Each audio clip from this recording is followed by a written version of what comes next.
नमस्कार, मैं हूं विजयश्री और स्वागत है आपका सियासत नगरी में। अमेरिका के राष्ट्रपति डोनाल्ड ट्रंप ने दवाइयों पर 100% टैरिफ लगाने का बड़ा फैसला किया है। ये नई दरें 1 अक्टूबर से लागू हो जाएंगी। इस ऐलान के बाद भारत की फार्मास्यूटिकल इंडस्ट्री पर गंभीर असर पड़ने की आशंका है। दवाइयों पर लगने वाला यह टैरिफ न केवल दवा कारोबार को चोट पहुंचाएगा, बल्कि लाखों लोगों की नौकरियों पर भी खतरा मंडराने लगा है। इस फैसले पर समाजवादी पार्टी के अध्यक्ष अखिलेश यादव ने तीखी प्रतिक्रिया दी है। उन्होंने कहा कि अमेरिका का यह कदम भारत की अर्थव्यवस्था के लिए घातक है और यह साफ दिखाता है कि बीजेपी सरकार की विदेश नीति पूरी तरह असफल हो गई है। अखिलेश ने सवाल उठाया कि आखिर 50 से 100% तक टैरिफ लगने की स्थिति में हमारे व्यापारी और कारोबारी कैसे टिक पाएंगे। उन्होंने कहा कि केंद्र सरकार की विफलता है, जिसकी वजह से लगातार भारतीय अर्थव्यवस्था को झटका लग रहा है।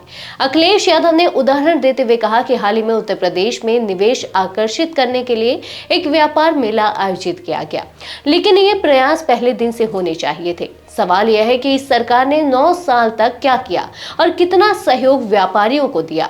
उन्होंने जीएसटी पर भी सरकार को घेरा। अखिलेश ने कहा कि जिस तरह का जीएसटी लागू किया गया है, उसने व्यापारियों की कमर तोड़ दी है।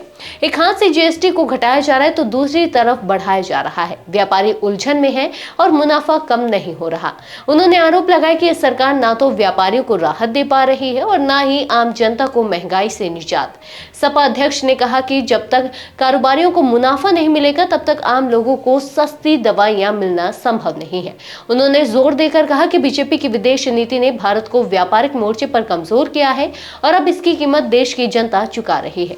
गौरतलब है कि अमेरिका की इस नए टैरिफ से भारतीय दवा उद्योग को करोड़ों डॉलर का नुकसान होगा और लाखों रोजगार पर संकट आ सकता है।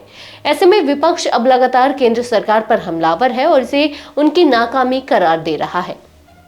आज के लिए बस इतना ही। अगर आपके इलाके में कोई राजनीतिक लापरवाही, भ्रष्टाचार या जनहित से जुड़ी समस्या है तो आप चुप मत रहिए, अपनी शिकायत हमें भेजिए। सियासत नगरी आपकी आवाज को मंच देगा और जवाबदेही तय करेगा, क्योंकि अब हर सवाल होगा सीधा सत्ता से।